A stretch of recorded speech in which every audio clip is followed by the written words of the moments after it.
Assalamualaikum warahmatullahi wabarakatuh. Perkenalkan, nama saya Muhammad Nurul Iqbal dengan nomor NIM 2222012 dari program studi PGMI semester 2. Nah, pada kesempatan kali ini kita akan mempelajari konsep dan landasan pendekatan, ciri-ciri dan implementasi pendekatan saintifik dalam pembelajaran IPS, MI atau SD. Sebelumnya kita mari pahami apa itu pengertian dari pendekatan saintifik. Pendekatan saintifik adalah sebuah model pembelajaran yang mengedepankan berbasis penyelidikan ilmiah untuk mendapatkan jawaban dari suatu masalah, di mana dari suatu masalah peserta didik dituntut untuk berpikir ilmiah dan sistematik. Selanjutnya yakni karakteristik pendekatan saintifik.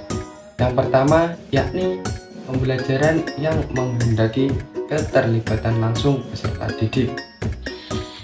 Yang kedua yakni kegiatan pembelajaran yang dilakukan peserta didik dimulai dari tahap eksplorasi, elaborasi, dan konfirmasi. Yang ketiga yakni pengetahuan diperoleh dari pendekatan ilmiah yang konseptual dan objektif, sehingga dapat diaplikasikan untuk penyelesaian masalah. Selanjutnya yakni tujuan pendekatan saintifik.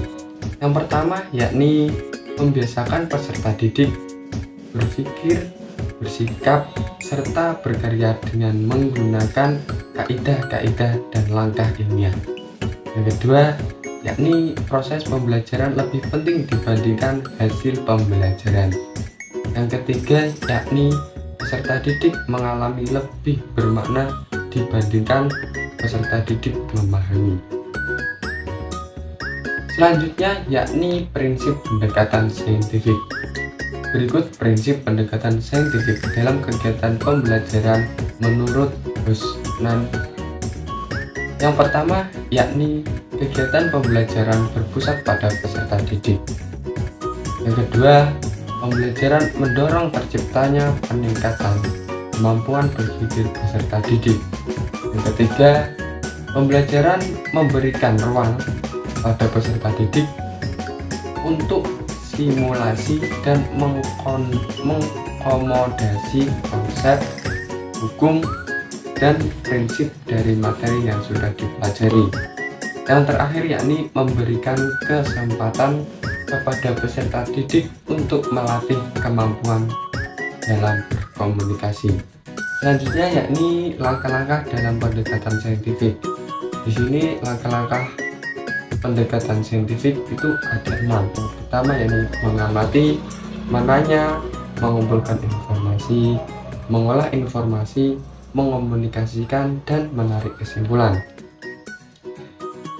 Di sini kita akan bahas yang pertama yakni mengamati. Mengamati yaitu sebuah kegiatan peserta didik mengidentifikasi melalui panca indera, baik berupa penglihatan, pendengaran, dan yang lain-lain. Kompetensi yang diharapkan dari mengamati yakni melatih kesungguhan, ketelitian, dan kemampuan mencari informasi. Yang kedua yakni menanya. Menanya yakni mengajukan pertanyaan mengenai informasi yang tidak dipahami dari apa yang telah diamati.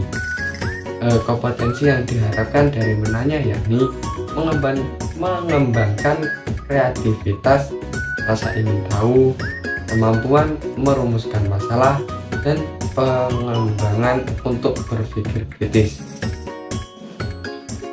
Yang selanjutnya yakni mengumpulkan informasi. Kegiatan yang seperti ini dapat dilakukan Yang ketiga yakni mengumpulkan informasi.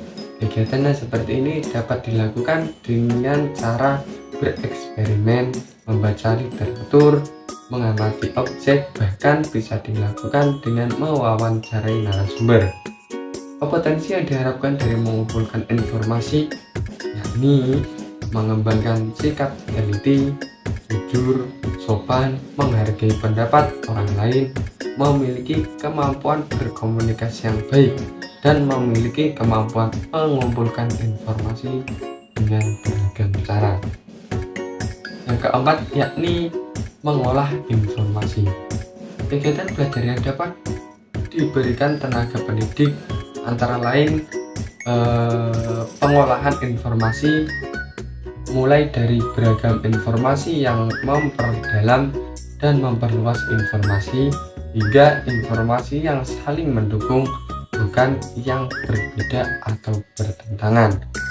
Potensi yang diharapkan dari mengolah informasi yakni peserta didik akan mengembangkan sikap jujur, teliti, disiplin, dan taat pada aturan, serta mampu menerapkan suatu prosedur dalam berpikir untuk menarik suatu kesimpulan. Yang kelima yakni mengkomunikasikan. Kegiatan peserta didik untuk mendeskripsikan dan menyampaikan dari hasil mengamati, hanya mengumpulkan informasi dan mengolah data yang ditunjukkan kepada orang lain secara lisan maupun tertulis. Kompetensi yang diharapkan dari mengomunikasikan yakni mengembangkan sikap toleransi, berpikir kritis, mengutarakan pendapat, hingga berkemampuan berbahasa yang baik dan benar. Yang terakhir yakni menarik kesimpulan. Langkah yang terakhir yakni menarik kesimpulan, di mana peserta didik dapat menarik sebuah kesimpulan dari apa yang telah mereka teliti, dan pendidik bisa memberikan masukan atau menambahi apabila ada yang kurang dari penjelasan peserta didik tersebut. Kompetensi yang diharapkan yakni mengembangkan sikap toleransi, berpikir kritis, serta menghargai pendapat orang lain. Dari semua itu, pembelajaran saintifik dapat disimpulkan bahwa model pembelajaran pendekatan saintifik itu bertujuan supaya siswa sanggup menangani suatu masalah dan bisa menentukan solusinya. Namun, titik penekanannya bukan dalam menemukan solusi, tetapi pada proses pendekatan saintifik, yaitu dalam menganalisis. Sekian penjelasan dari saya mengenai pendekatan saintifik. Kurang lebihnya mohon maaf. Assalamualaikum warahmatullahi wabarakatuh.